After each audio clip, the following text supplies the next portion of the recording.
नमस्कार मित्रों।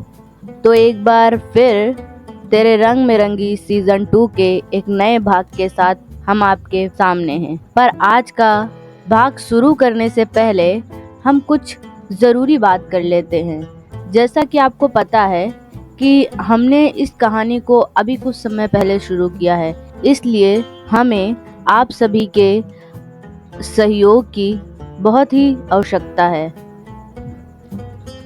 और इसीलिए मैं चाहती हूँ कि आप लोग अगर कहानी को सुन रहे हैं और कहानी आपको अच्छी लग रही है तो इस चैनल को सब्सक्राइब ज़रूर कर लीजिए और ज़्यादा से ज़्यादा इस कहानी को शेयर कीजिए। तो चलिए चलते हैं हम अपनी कहानी की तरफ। तो आज का भाग है भाग 13। सनी अपने गुस्से से जलती आंखों से समीक्षा को देख रहा था। समीक्षा सनी का ऐसा रूप पहली बार देख रही थी। वो घबरा गई थी। सनी ने उसका हाथ पकड़ा और घसीटते हुए बेडरूम में ले आया और बिस्तर पर धकेल कर अपने शर्ट के बटन खोलने लगा। उसने अपनी शर्ट को खुद से अलग किया और समीक्षा की तरफ बढ़ गया। समीक्षा उसे ऐसे देखकर अपनी जगह से खड़ी हुई और कहने लगी, सनी, तुम अच्छे से जानते हो मेरे कहने का ये मतलब जरा भी नहीं था।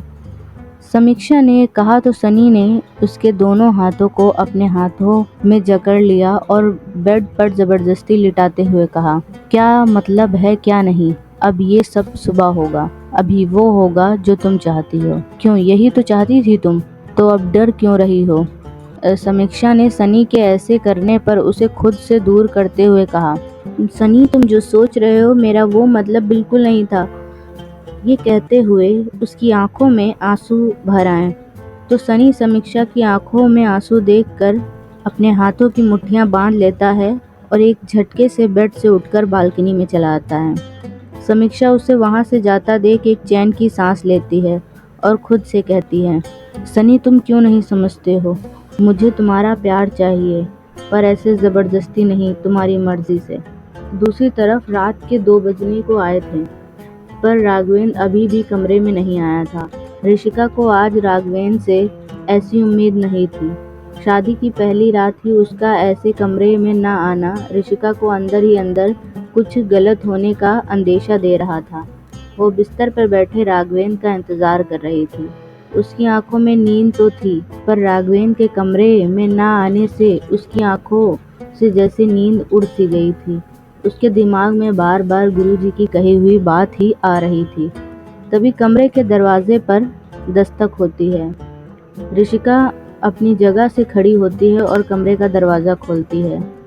सामने नशे में धुत राघवेंद्र था, जिसे सैम ने संभाल रखा हुआ था। सैम भी नशे में दिख रहा था। सैम ने नशे में कहा, भाभी, वो प्लीज आप राघवेंद्र को कुछ मत कहिएगा, वो तो हम सब ने राघव को इतना जबरदस्ती पिलाया तो उसने पी लिया, वो तो मना ही कर रहा था, प्लीज आप उससे नाराज मत होइएगा। ऋषिका इस समय सैम की किसी भी बात को सुनने में जरा भी इंटरेस्टेड नहीं थी, इसलिए उसने राघवेंद्र को संभालते हुए कहा, प्लीज आप अपने कमरे में जाइए। ये बोलकर ऋषिका ने राघवेंद्र को संभाल कर अपने साथ लिया और कमरे का दरवाजा सैम के मुंह पर ही बंद कर दिया। ये देखकर सैम ने खुद से कहा, अरे भाभी तो नाराज हो गई। ये बोलकर वो वहां से चला गया। ऋषिका राघवेंद्र की नशीली आंखों में देखकर अपनी नम आंखों से कहती है, राघवेंद्र, आपने ऐसा क्यों किया। राघवेंद्र ने ऋषिका की बात सुनी तो नशे में ऋषिका की तरफ देखते हुए कहा, क्या क्या मेरी जान, वैसे तुम्हें पता है आज मैं बहुत खुश हूँ, आज मेरा प्यार मेरे पास है। राघवेंद्र की बात सुनकर ऋषिका ने उसे संभालते हुए कहा, पर मैं आपको ऐसे देखकर जरा भी खुश नहीं हूँ। आज आपकी इस हरकत ने मुझे बहुत हर्ट किया है। मैं आपको इसके लिए इतनी आसानी से माफ़ नहीं करूँगी। आपको पता भी है मैंने आपके लिए क्या क्या सोचा हुआ था, पर आपने सब खराब कर दिया। ये बोलकर ऋषिका ने राघवेंद्र को बेड पर लिटाया और वहां से जाने लगी।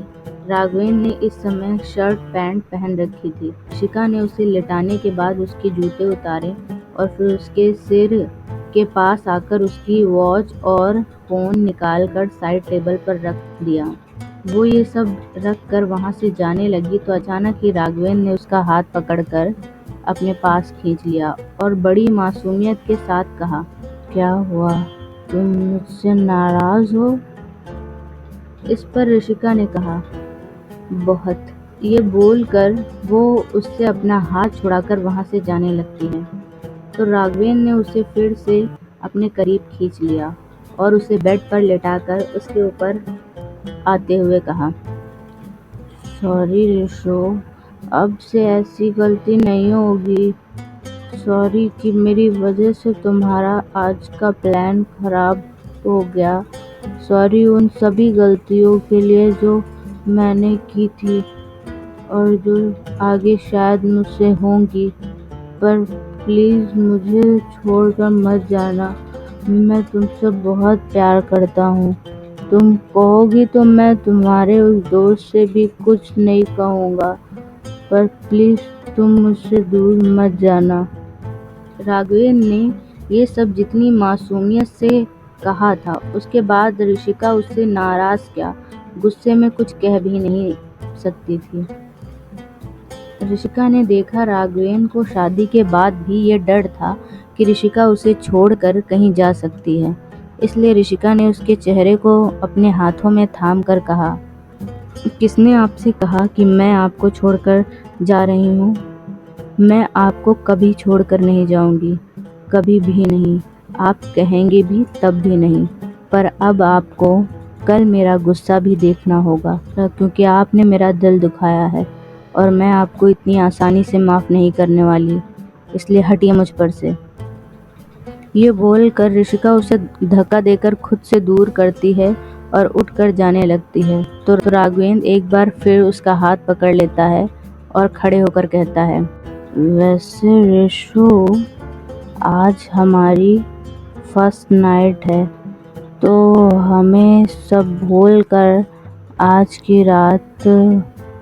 ये बोलते हुए वो ऋषिका के करीब आ गया और उसके कान को अपने होठों से चूम लिया। ऋषिका राघवेंद्र के ऐसा करने पर अंदर तक सिहर गई। ऋषिका राघवेंद्र की तरफ पलटी और उसे बेड पर धक्का देकर बाथरूम में चली गई। राघवेंद्र अपने दोनों हाथ बेड पर फैलाकर अपनी आंखें बंद करके कहता है, आई लव यू ऋषिका। उधर ऋषिका बाथरूम के दरवाजे से अपनी पीठ लगाकर लंबी लंबी सांसें लेते हुए कहती है, राघवेंद्र, मैं भी चाहती थी कि आज की रात हमारे जीवन की खास रात बनती, पर नशे में नहीं। मैं इस रिश्ते को नशे में शुरू नहीं करना चाहती। तो दोस्तों, आज का हमारा भाग 13 यहीं पर समाप्त होता है। पर जाने से पहले मैं आपसे कहना चाहती हूँ कि अगर आपको हमारी ये कहानी पसंद आ रही है तो अपने दोस्तों के साथ शेयर करना मत भूलिएगा और आपका इस स्टोरी के बारे में क्या रिव्यू है कमेंट बॉक्स में ज़रूर बताइएगा। तो मिलते हैं नेक्स्ट भाग में।